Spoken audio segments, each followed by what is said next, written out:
Hello viewers. तो आज की क्लास में हम थ्री डायमेंशनल ज्योमेट्री से रिलेटेड एक इम्पॉर्टेंट प्रॉब्लम सॉल्व करेंगे।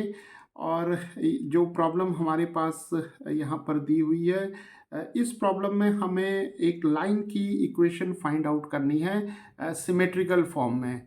और जो लाइन की इक्वेशन हमें दी हुई है वो अनसिमेट्रिकल फॉर्म में दी हुई है। तो चलिए सबसे पहले देखते हैं कि सिमेट्रिकल फॉर्म ऑफ लाइन क्या होता है और अनसिमेट्रिकल फॉर्म ऑफ लाइन से हमारा क्या मतलब है। तो चलिए शुरू करते हैं। तो थ्री डायमेंशनल ज्योमेट्री में जब हम किसी लाइन को डिफाइन करते हैं, मान लीजिए ये एक लाइन एल है और इस लाइन के ऊपर एक पॉइंट हमें सपोज ए दिया हुआ है और इसके कोऑर्डिनेट x1 y1 z1 है। और इस लाइन के जो डायरेक्शन रेशियोज हैं वो हमारे पास ए बी और सी दिए हुए हैं। तो इस लाइन की इक्वेशन हम इस पॉइंट और डायरेक्शन रेशियोज की मदद से कुछ इस तरीके से लिखते हैं: x minus x1 over A, y minus y1 over B and z minus z1 over C. Right. तो लाइन एल की इस फॉर्म की जो इक्वेशन होती है, इस फॉर्म को हम कहते हैं symmetrical form of equation of line. Right. तो x minus x1 over a is equal to y minus y1 over b is equal to z minus z1 over c। तो जब भी हम किसी लाइन l को थ्री डायमेंशनल ज्योमेट्री में represent करते हैं इस फॉर्म में, तो इस फॉर्म को हम कहते हैं symmetrical equation of line l। अगर मान लीजिए हमारे पास किसी लाइन एल पर दो पॉइंट दिए हुए हैं। मान लेते हैं एक पॉइंट हमें दिया हुआ है x1 y1 z1 और दूसरा पॉइंट हमें दिया हुआ है x2 y2 z2। तो तब हम इस लाइन एल की जो इक्वेशन लिखते हैं वो कुछ इस तरीके से लिखते हैं: x minus x1 over x2 minus x1, y minus y1 over y2 minus y1, z minus z1 over z2 minus z1। Right. तो यहाँ पर x2 minus x1, y2 minus y1 और z2 minus z1 direction ratios होंगे इस line l के। तो इस equation को भी हम symmetrical form of equation of line कह सकते हैं। राइट। तो जो हमारे पास डायरेक्शन रेशियोज होंगे इस कंडीशन में, जब लाइन एल के ऊपर हमारे पास दो पॉइंट हमें दिए हुए हैं, तो जो डायरेक्शन रेशियोज होंगे ए बी सी ये होंगे x2 minus x1, y2 minus y1 और z2 माइनस z1। तो इस फॉर्म को भी हम symmetrical form of equation of line कह सकते हैं और ये फॉर्म भी हमारी symmetrical form of equation of line होगी। राइट। तो अब देखिए यहाँ पर जो हमें प्रॉब्लम दी हुई है वो दी हुई है कि find the equation of the line represented by the these two planes. तो यहाँ पर हमारे पास दो प्लेन्स की इक्वेशंस हमें दी हुई है। तो यहाँ पर हमें ये बताना है कि अगर कोई लाइन दो प्लेन्स के इंटरसेक्शन से रिप्रेजेंट की जाती है तो उस लाइन की इक्वेशन को हम कैसे सिमेट्रिकल फॉर्म में कन्वर्ट करेंगे। तो अब देखिए यहाँ हमारे पास जो प्लेन P1 है इसकी इक्वेशन है x plus y minus two is equal to zero. और प्लेन P2 की जो इक्वेशन है वो है 2x plus z minus one is equal to zero. तो इन दोनों प्लेन्स की इक्वेशन का जो कॉम्बिनेशन है ये भी एक लाइन को रिप्रेजेंट करेगा। राइट। तो हम जब दो प्लेन्स की इक्वेशंस को कंबाइन करते हैं तो तब हम एक लाइन हमें मिलती है, यानी कि जब दो प्लेन्स इंटरसेक्ट करते हैं तो वो हमेशा एक लाइन में इंटरसेक्ट करेंगे। राइट।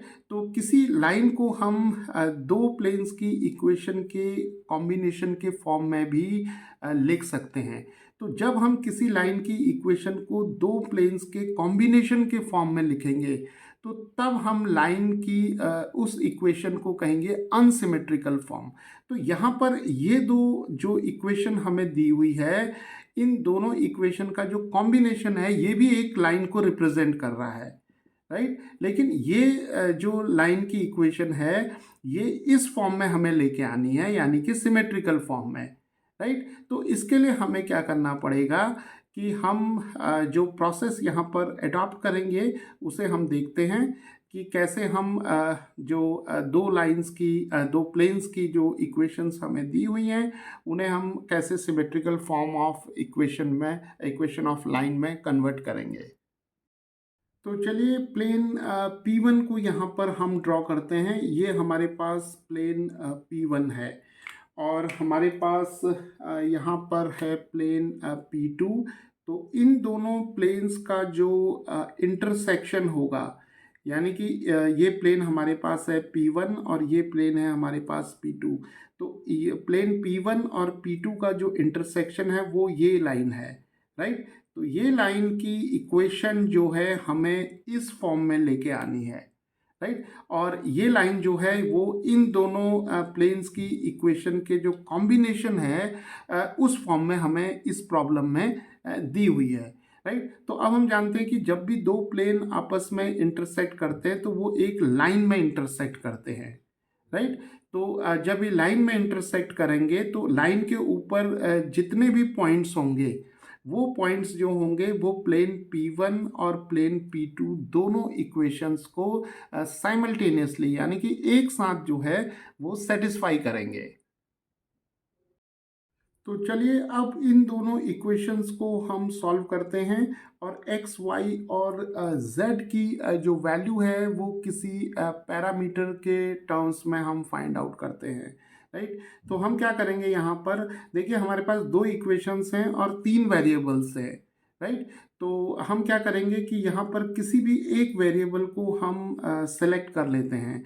तो चलिए यहाँ पर सिंप्लिसिटी के लिए हम x को सिलेक्ट कर लेते हैं और x इज इक्वल टू के यहाँ पर हम सब्सटीट्यूट करते हैं, जहाँ पर k जो है हमारा वो एक स्केलर है, राइट। और k जो होगा हमारा एक रियल नंबर होगा। तो जब हमने x इज इक्वल टू के यहाँ पर इंट्रोड्यूस किया है तो हम y और z की वैल्यू भी जो है वो k के टर्म्स में फाइंड आउट करते हैं। तो चलिए x इज इक्वल टू के जो है वो इस इक्वेशन में हम सब्सटीट्यूट करते हैं। तो देखिए हमें क्या मिलेगा, k plus y minus two is equal to zero. तो y की वैल्यू हमें मिल जाएगी 2 माइनस के, राइट। और x इज इक्वल टू के अगर हम इस सेकेंड इक्वेशन में यानी कि प्लेन P2 में सब्सटीट्यूट करेंगे तो हमें मिलेगा 2k plus z minus one is equal to zero. तो z की वैल्यू जो आ जाएगी हमारे पास 1 माइनस टू के आ जाएगी। तो अब हम देख सकते हैं कि ये जो स्केलर हमने इंट्रोड्यूस किया k जो कि एक रियल नंबर है, तो x इज इक्वल टू हमारे पास k है और y is equal to 2 minus k है और z की वैल्यू हमारे पास 1 माइनस 2k दी हुई है। तो अब देखिए हमारे पास एक जनरल पॉइंट के कोऑर्डिनेट्स आ गए हैं x, y, z। तो ये कोऑर्डिनेट्स जो है हमारे पास किसी स्केलर के लिए आ गए k, 2 माइनस के और 1 माइनस 2k, राइट। तो x, y, z जो कि k 2 माइनस के 1 माइनस 2k है, ये एक जनरल पॉइंट के कोऑर्डिनेट्स होंगे जो कि इस लाइन पर लाई करेगा, राइट। तो ये कोऑर्डिनेट जो होगा वो इस लाइन के ऊपर होगा। तो इस लाइन के ऊपर होगा तो इसका मतलब ये है कि ये कोऑर्डिनेट जो होगा प्लेन P1 और P2 दोनों की इक्वेशंस को सेटिस्फाई करेगा। तो चलिए वापस हम इन तीन इक्वेशंस पर चलते हैं, राइट। तो यहाँ पर देखिए हम कैसे लिख सकते हैं x इज इक्वल टू के को।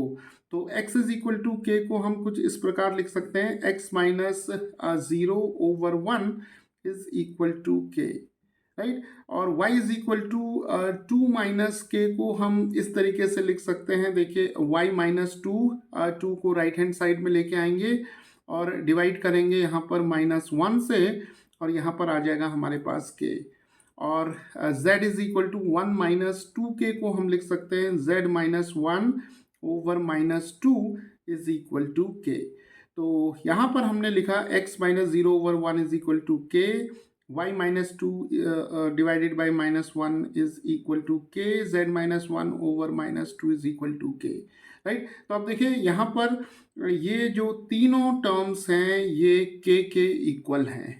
तो अब हम इसे लिख सकते हैं x minus zero over one is equal to y minus two over minus one is equal to z minus one over minus two. और ये तीनों टर्म्स जो होंगी वो के इक्वल आ जाएंगी। तो अब हम देख सकते हैं कि जो लाइन की इक्वेशन है हमारे पास वो इस फॉर्म में आ गई है, that is x minus x one over A, y minus y one over B and z minus z one over c. और ये तीनों क्वांटिटीज जो होंगी वो यहाँ पर के इक्वल दी हुई हैं, राइट। तो इस तरीके से हमने यहाँ पर देखा कि कैसे हम एक जो स्केलर है के, इसे इंट्रोड्यूस करके इन दोनों इक्वेशंस का यूज़ करके हम symmetrical form of equation of line को ऑब्टेन कर सकते हैं। तो चलिए थोड़ा यहाँ पर इस इक्वेशन का एनालिसिस करते हैं। तो देखिए अगर हम इन दोनों इक्वेशंस को कंपेयर करें तो ये जो लाइन हमें दी हुई है, जो line of intersection of plane P1 और P2 है, इस लाइन के जो डायरेक्शन रेशियोज होंगे वो हमें मिल जाएंगे ABC, और ABC हमें मिल जाएंगे यहाँ पर 1, -1 और -2, राइट। तो इस लाइन के अगर हमें डायरेक्शन कोसाइंस चाहिए तो हम क्या करेंगे, पहले square root of A square plus B square plus C square इस क्वांटिटी की वैल्यू फाइंड आउट करते हैं। तो ए स्क्वायर आ जाएगा हमारे पास 1 का स्क्वायर, देन -1 का स्क्वायर, देन -2 का स्क्वायर। तो ये मिल जाएगा हमें 1 + 1 + 4, तो ये आ जाएगा स्क्वायर रूट ऑफ 6। तो इस लाइन एल के जो डायरेक्शन कोसाइंस होंगे वो हमें मिलेंगे एल, एम और एन। तो एल की वैल्यू जो होगी वो होगी A divided by square root of A square plus B square plus C square. M की वैल्यू होगी B divided by square root of A square plus B square plus C square. और N की value होगी square root of A square plus B square plus C square. तो L की value हमें मिल जाएगी ए है हमारे पास यहाँ 1 over this term that is square root of 6। n की वैल्यू मिल जाएगी b over this term that is b is -1 over square root of 6। और n मिल जाएगा हमें c over square root of A square plus B square plus C square. तो c की वैल्यू आ जाएगी -2 divided by square root of 6। तो इस लाइन L की जो डायरेक्शन कोसाइंस होंगे वो होंगे 1 over square root of 6 -1 over square root of 6 और -2 divided by square root of 6। तो इन दोनों इक्वेशंस को अगर हम एक बार फिर कंपेयर करें तो देखिए x1, y1 और z1 की वैल्यू हमें क्या मिलती है। तो x1, y1 और z1 हमें मिल जाएंगे यहाँ पर x1 हो जाएगा हमारे पास 0, y1 हमें मिलेगा 2 और z1 हमें मिल जाएगा 1, राइट। तो 0, 2, 1 पॉइंट जो होगा वो इस लाइन पर लाई करेगा। तो सपोज इस पॉइंट को हम मान लेते हैं यहाँ पर m, तो m के कोऑर्डिनेट्स जो होंगे वो 0, 2, 1 होंगे।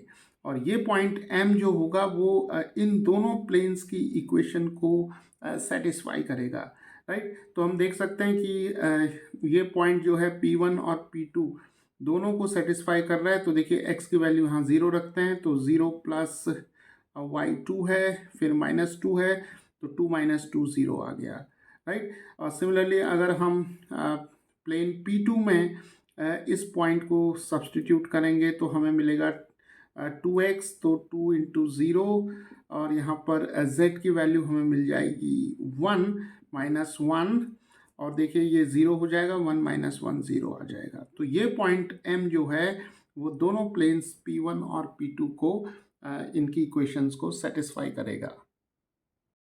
सो व्यूअर्स, इस तरीके से हम जो unsymmetrical form of equation of line है उसे सिमेट्रिकल फॉर्म में चेंज कर सकते हैं। तो हम इस फॉर्म को कहेंगे unsymmetrical form. This is called unsymmetrical form of equation of line, equation of line, right. और इस फॉर्म को हम कहेंगे यहाँ पर, यानी कि ये वाली जो फॉर्म है इसे हम कहेंगे सिमेट्रिकल फॉर्म।